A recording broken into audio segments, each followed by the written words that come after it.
No man's land in Korea splits a nation apart. But animals don't speak the language of war and division. Nature has reclaimed the no-go zone. Now change is in the air. Will peace heal or hurt?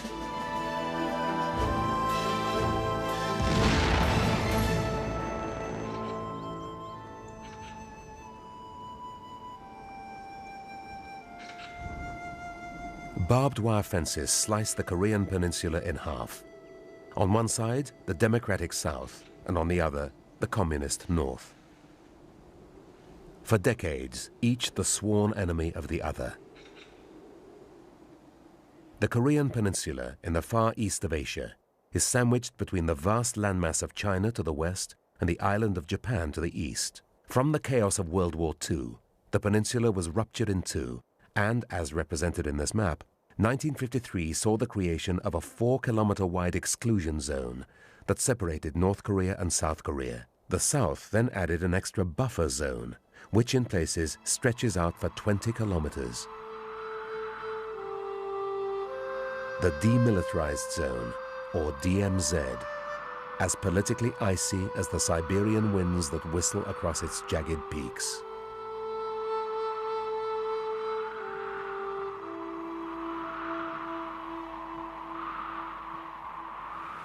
Today, over 1 million guards patrol the border. On the map, it lies at 38 degrees latitude, a geographical concept that has become a military demarcation line, the 38th parallel, an area bristling with military hardware and teeming with wildlife.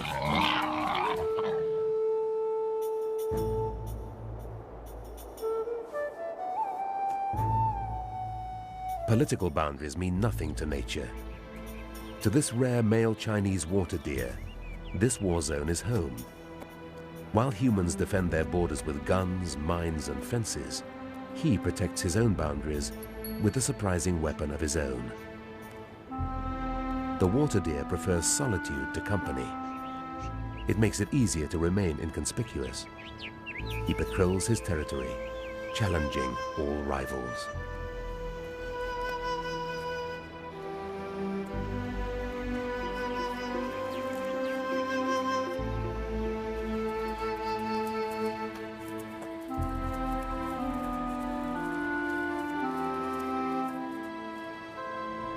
Political rivals meet here at the Joint Security Area at Panmunjom, otherwise known as the Truce Village. The first step towards reconciliation is a matter of finding common ground, of which the most precious exists quite literally right between the two countries, the demilitarized zone. Just 4 kilometers wide, the DMZ snakes for 248 kilometers across the Korean peninsula, running through lowland wetlands, steep hill slopes, jagged escarpments, and narrow valleys. But for the sentinels who work here day in, day out, the view soon wears thin, particularly as winter approaches. Guarding the DMZ is a cold, lonely job. For these two guards, it involves mostly monotonous lookout duties and repetitive daily patrols along the barbed wire fences. Another vigilant sentry also keeps watch. But the quail on the ground fails to notice the kestrel on its lookout post.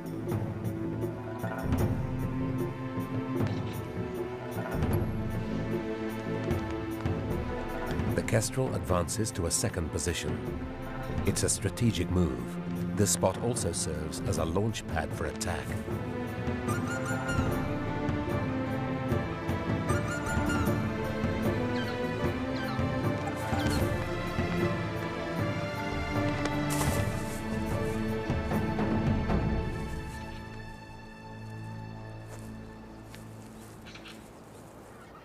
Beyond the kestrel's hunting grounds lie the DMZ's open fields and marshlands. White-fronted geese congregate here for the coming winter. Like most geese, they form lifelong monogamous pair bonds.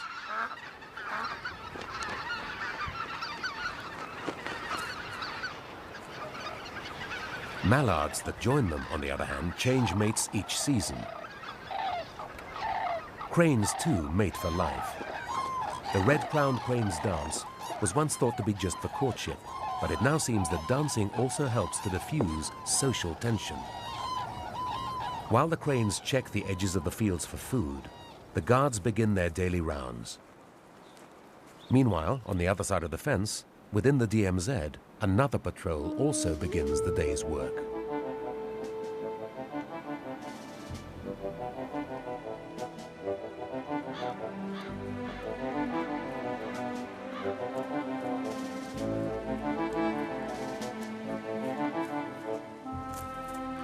A wild boar sow leads her platoon in single file along well-worn forest paths.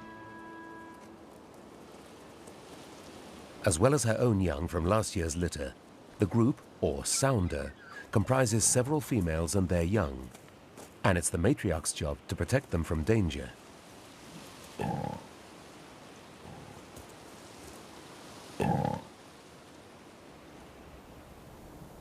Though the observation towers overlook the woodland, the guards miss much of the action inside.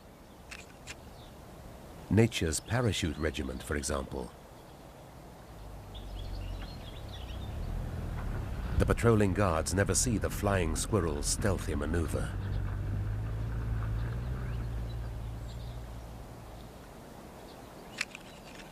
By stretching out the loose skin at its sides, the flying squirrel cruises from the top of one tree to the base of another.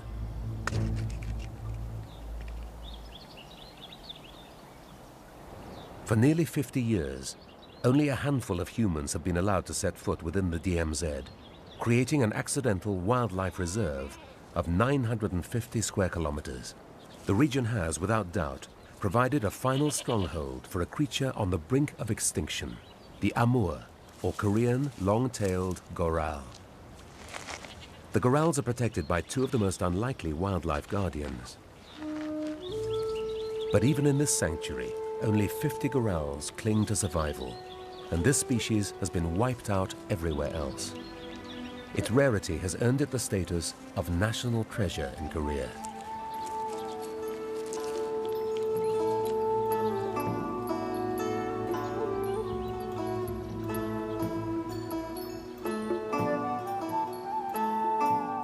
The female and her kid are good climbers, and their long, stout limbs means they can browse safely on slopes that would be too steep for predators.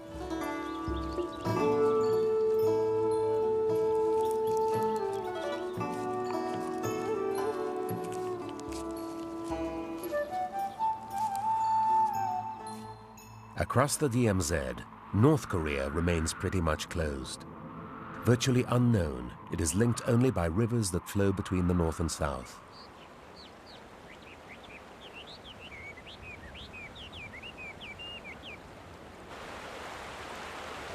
When the two guards arrive to check the bridge, they find evidence of another patrol, the water deer's prince.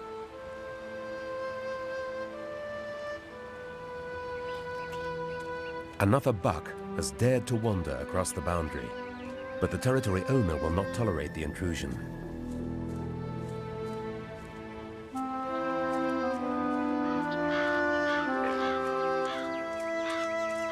Fights can be vicious, so the trespasser decides not to risk a confrontation, and the resident buck can resume his rounds.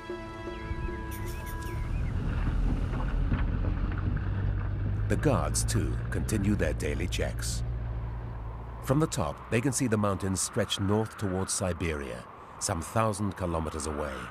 By November, an icy wind blows, but down in the wetlands, conditions are milder. Crows congregate in the flooded fields to bathe, and in the nearby riverbed shallows, some of Korea's many amphibians, Korean frogs, prepare for winter.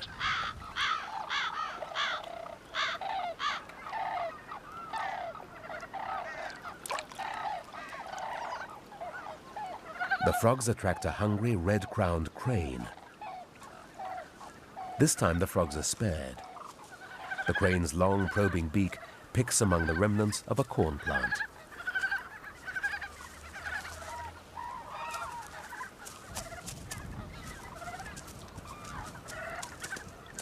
Though the water deer buck usually hides in dense vegetation, they're never found far from water, and his territory includes part of the wetland. He will even swim several kilometers to reach distant islands to feed. Outsiders have invaded Korea throughout its history. As winter approaches, the flying squad touches down. Flocks of Eurasian coots and falcated teal share the waters. Because their paddling feet are set so far back, they seem to find walking on the rapidly spreading ice something of a struggle. Back at the border fence, Arctic air blows in from the interior of the Asian continent.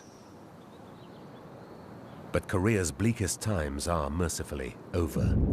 Korea had been under Japanese control for over 40 years when, in 1945, the Americans dropped the atomic bomb on Hiroshima and Nagasaki, bringing World War II to an end. Japan, defeated, signed control of the peninsula over to the temporary care of the Allies. Japan withdrew, and the US and USSR agreed to a joint temporary administration of the Korean peninsula, with the USSR accepting Japanese surrender north of 38 degrees latitude, America in the south.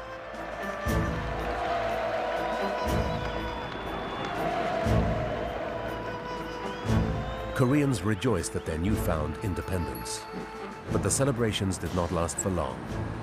As rivalry and hostility between the superpowers grew, each began to impose its own political system, fueling existing internal conflicts. Korea quickly became a land of two halves, divided politically, socially, and ideologically.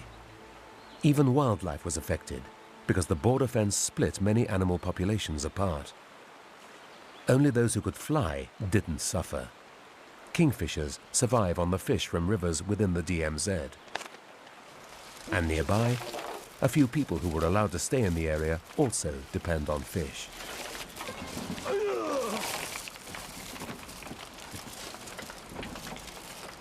Hundreds of wall-eyed pollock, caught off Korea's eastern coast, hang out to dry. These villagers live in what is now called Daesong-dong, Freedom Village, in the South Korean buffer zone. The Korean winter is harsh. The only way to survive the coming months will be by eating soups made from the dry fish. The smell fills the air, and at night, it tempts out one of the DMZ's most secretive inhabitants, the rare leopard cat.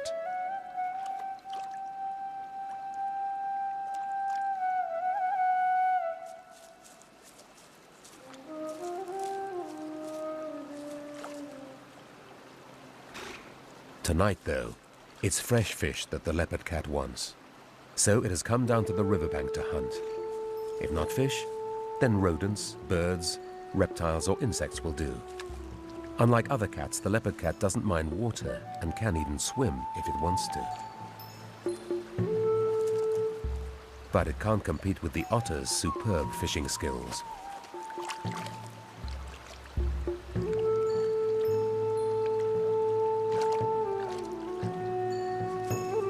The leopard cat concedes this patch of riverbank to the streamlined expert.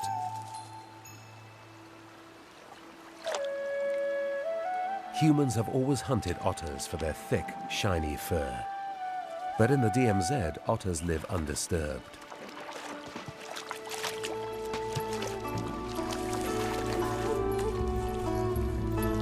This one lands a prize catch the size of a man's arm.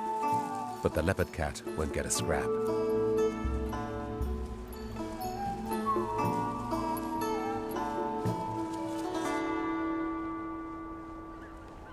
The water deer buck does sometimes have to share his pasture. Of the 2,000 red-crowned cranes left in the world, about 300 spend each winter in the DMZ. But other visitors aren't so welcome. Another water deer is tempted into the open by the sight of a few remaining tufts of grass.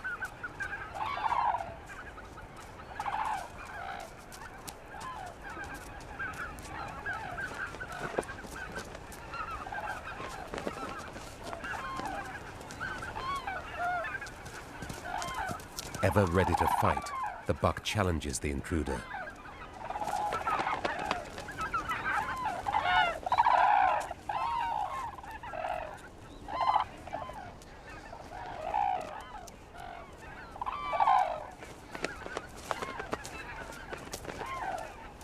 But it's a female. She poses no threat, so he lets her graze in peace. White-naped cranes also migrate to the DMZ for the winter. Like their red-crowned cousins, with around 5,000 cranes left, they are amongst the most highly endangered birds in the world. Both species feature heavily in Oriental poetry, myth, and art. Considered sacred, cranes symbolize peace and tranquility, the very things Korea so desperately wants. Korea's seasons change fast, and the winter arrives suddenly. The gorals search for the last few morsels of arrowroot. Cold air from Siberia ushers in heavy snowfall, and a young white-tailed sea eagle seeks shelter among the lower woods.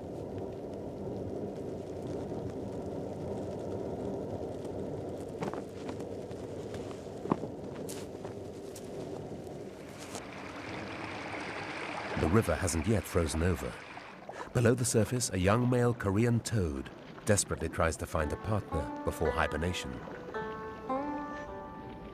A rival male reaches one of the few remaining single females first.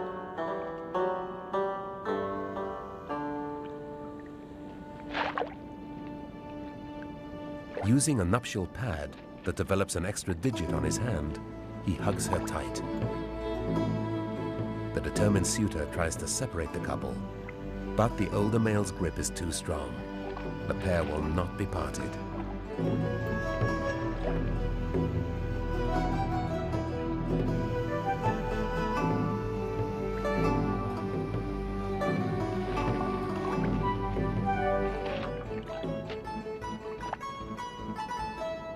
The male searches for a partner further downstream, but every time he finds a lone female, another male sneaks in behind his back.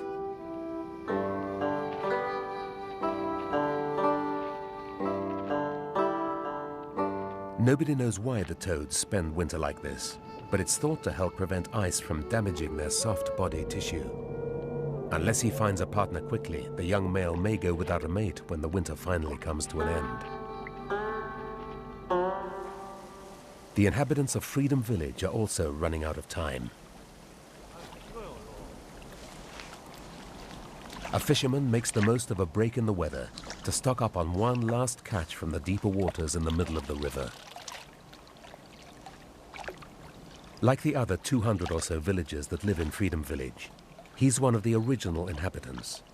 His family were living here when the armistice was signed back in 1953.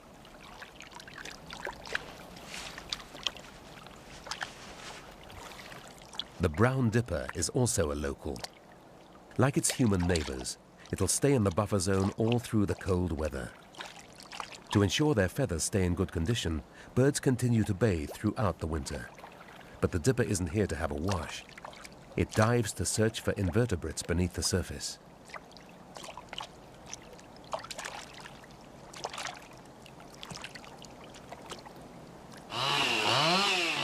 As well as stocking up on fish, the villagers must make other preparations for the coming months. They're allowed to collect wood such as oak from certain parts of the forest to provide fuel and warmth through the winter. But wood burns too fast, and it loses a lot of energy in the form of smoke and gas. So the villagers turn it into a more efficient, slower burning form of fuel: charcoal. They part burn the logs in a kiln for about a week, a process that transforms the wood's burning properties.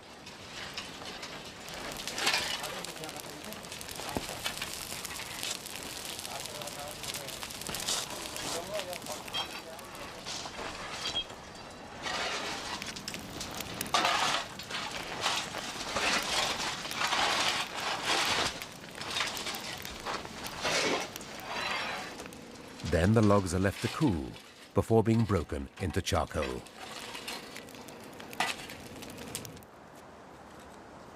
A nearby DMZ inhabitant also works with wood.